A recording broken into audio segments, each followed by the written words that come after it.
Hola Mina! Sneak peek atau bocoran resmi satu halaman Boruto to Blue Vortex chapter 24 sudah resmi dirilis. Tanpa lama-lama lagi, kita langsung masuk saja ke pembahasannya. Let's go!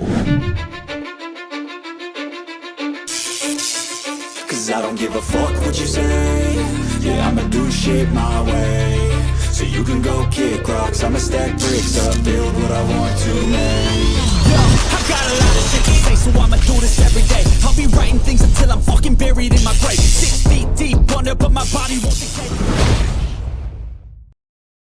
Setelah pada chapter sebelumnya, Boruto nyaris kehilangan nyawanya di tangan Jura. Dia akhirnya berhasil selamat, tapi kini dia kembali dihadapkan pada situasi yang tak kalah berbahaya. Bahkan bisa dikatakan, ini adalah kondisi yang selama ini justru paling ingin dia hindari, yaitu karma miliknya aktif. Selama ini dia bisa mengendalikan untuk tidak mengaktifkan karmanya. Tapi kali ini, karmanya bisa tiba-tiba aktif. Bukan karena keinginannya sendiri, melainkan karena resonansi yang dipicu oleh karma milik Kawaki. Sementara itu, Kawaki sendiri datang tepat waktu. Setelah melihat kondisi Boruto yang terpojok, dia pun tidak membuang-buang waktu. Tanpa ragu, Kawaki langsung maju dan menggantikan posisi Boruto untuk menghadapi Jura secara langsung. Dengan limiternya yang sudah dilepas oleh Amado, Kawaki bisa menyerang Jura berkali-kali dengan mudah dan menghindari serangan Jura juga dengan mudah. Bahkan kini dia sudah mengaktifkan karma miliknya untuk melepaskan serangan yang jauh lebih mematikan lagi. Kawaki menunjukkan tekad kuat untuk menyelesaikan pertarungan, entah demi menyelamatkan Boruto atau hanya karena ambisinya sendiri untuk melindungi dunia dari ancaman Otsutsuki. Dalam sneak peek resmi yang dirilis untuk chapter terbaru atau chapter 24 Boruto to Blue Vortex, kita diperlihatkan satu halaman penuh yang memuat 3 panel penting. Halaman ini langsung menyajikan momen intens dari pertarungan antara Kawaki melawan Jura, dan ketiga panelnya menggambarkan bagaimana duel ini mulai berpihak kepada Kawaki. Jika kita perhatikan, terdapat 2 panel besar yang mendominasi, serta 1 panel kecil yang memperlihatkan ekspresi dari Kawaki. Meskipun hanya 1 halaman, tapi ketegangan dan intensitas pertarungan yang disajikan begitu kuat dan menggugah rasa penasaran kita. Dalam panel pertama, kita melihat Kawaki yang sedang melepaskan serangan tajam menggunakan tongkat hitam miliknya. Tongkat ini merupakan senjata khas Kawaki yang berasal dari kekuatan Otsutsuki Ishiki. Tongkat hitam itu disebut Black Receiver, merupakan salah satu kekuatan terkuat yang dimiliki oleh Kawaki saat ini. Dengan menggunakan tongkat hitam yang berbasis cakra itu, Kawaki mampu melumpuhkan lawannya. Hal ini bisa dilakukan dengan cara menyerang titik cakra tertentu dari tubuh lawannya, sehingga aliran cakra mereka terhenti dan membuat mereka tidak bisa bergerak atau mengeluarkan cakranya. Kawaki pun bisa membuat lawannya terluka sangat parah. Saat itu Kawaki terlihat sangat fokus, penuh determinasi, dan tanpa ragu menebaskan senjatanya ke arah Jura. Tapi meskipun Jura sudah kehilangan 1 mata dan 1 kakinya, dia masih mampu menghindari serangan itu. Hal ini menunjukkan bahwa Jura masih menyimpan kekuatan dan insting bertarung yang luar biasa, meski dalam kondisi cedera. Lalu di panel berikutnya, kita diperlihatkan close up ekspresi Kawaki. Tatapannya sangat tajam, serius, dan penuh tekanan emosional. Wajah dan tangannya sudah dipenuhi oleh pola karma yang menyala, menandakan bahwa dia sudah menggunakan karma dalam intensitas tinggi. Ini seolah-olah adalah momen di mana Kawaki bertarung dengan segenap jiwa dan tekadnya. Saat itu dia mencoba membaca pergerakan Jura dengan cermat, mencoba menebak langkah selanjutnya, dan mencari celah yang bisa dimanfaatkan. Hingga akhirnya, pada panel ketiga yang menjadi klimaks dari sneak peek ini, Kawaki berhasil melancarkan serangan telak. Tongkat hitam miliknya berhasil menembus tubuh Jura, tepat di bagian perut kanan. Serangan ini jelas merupakan pukulan serius, yang kemungkinan besar bisa melemahkan Jura secara drastis. Bahkan mungkin bisa menjadi titik balik dari pertarungan ini. Karena kita tahu, tongkat hitam itu bisa menyerang titik cakra lawan yang membuat lawan lumpuh dan tidak bisa mengeluarkan cakranya. Sama seperti saat Ishiki melumpuhkan Naruto dan Sasuke dalam pertarungan mereka dulu.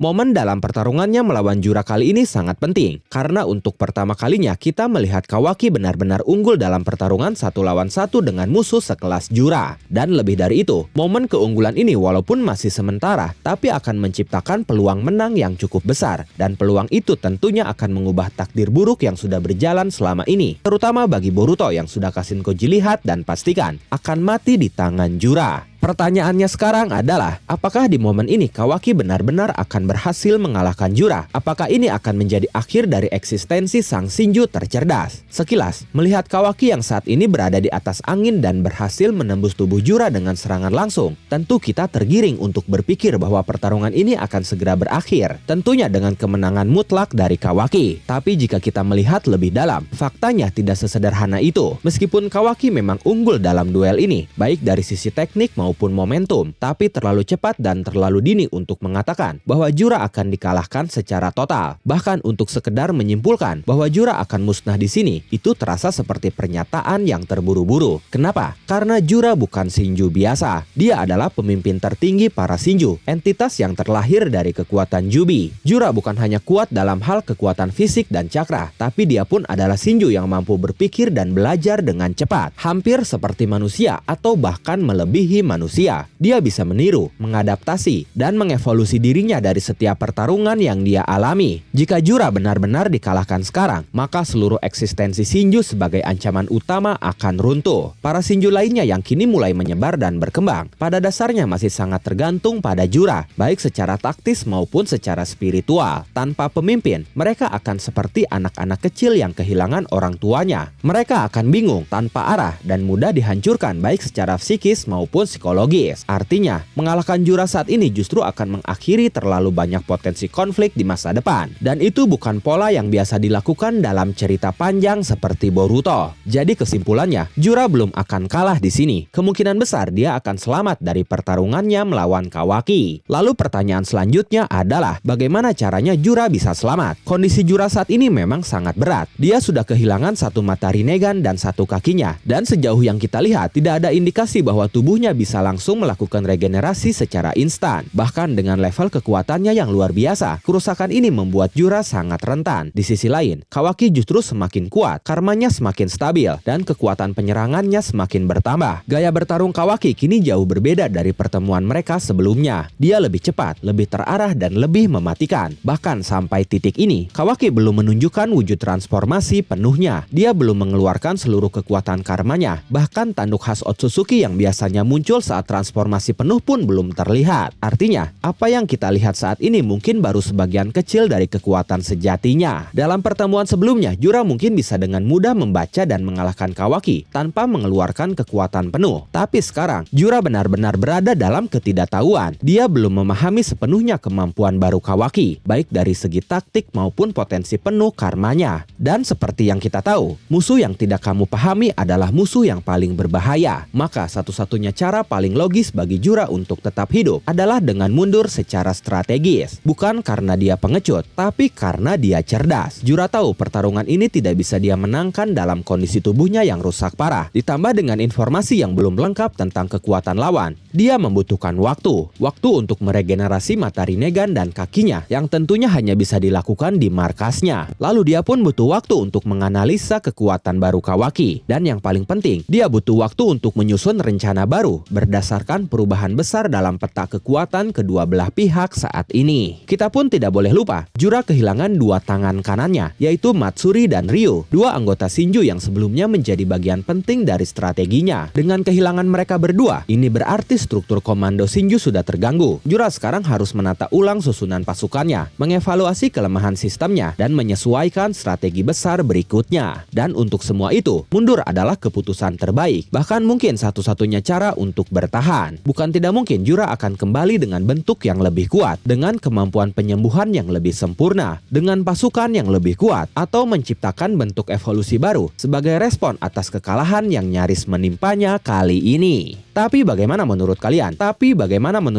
Tentang sneak peek kali ini? Akan seperti apa jalannya pertarungan antara Jura melawan Kawaki? Silakan tulis dan diskusikan pendapat, asumsi, spekulasi, dan juga teori kalian di kolom komentar. Oke, terima kasih sudah menonton video ini sampai akhir. Mohon maaf jika ada kesalahan dalam narasi maupun dalam terjemahan dan penyebutan istilah asing. Tetap nantikan konten Boruto dan konten menarik lainnya hanya di Animangatik. Sekali lagi terima kasih dan sampai jumpa di video selanjutnya.